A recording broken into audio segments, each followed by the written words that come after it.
اعوذ باللہ من الشیطان الرجیم۔ تختی نمبر 15، تشدید مع تشدید، یعنی تشدید کے ساتھ تشدید۔ بسم اللہ الرحمن الرحیم۔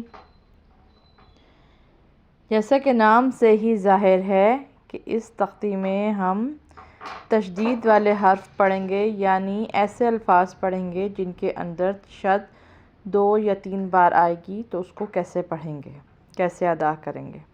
آج ہم اس کا 7th ورڈ پڑھیں گے یا 7واں لفظ پڑھیں گے۔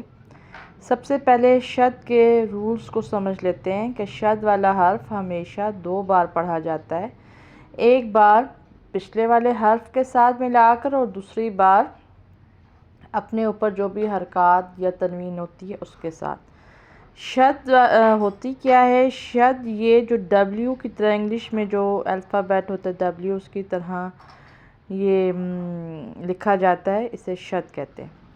ایک اور امپورٹنٹ رول شد کا یہ ہے کہ جب نون یا میم پر شد پڑھی جاتی ہے یا شد آ جائے تو اس پر غنہ کیا جاتا ہے۔ غنہ کہتے ہیں ناک میں آواز چھپانے کو۔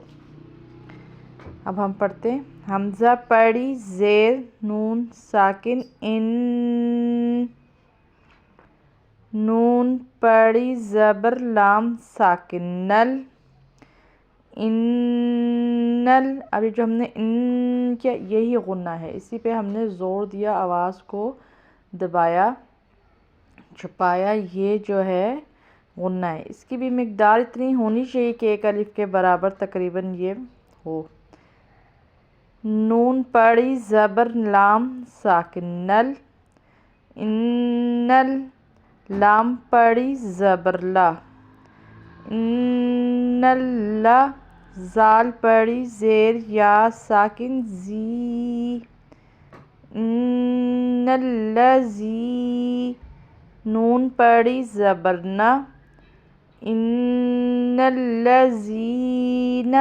یہاں پر ہم نے نون پر غنہ کیا، نون کو لام کے ساتھ جوڑا یا ملایا کیونکہ لام پر بھی شد تھی، پھر لام کے اوپر زبر تھی، اس لیے اس کو ہم نے انل۔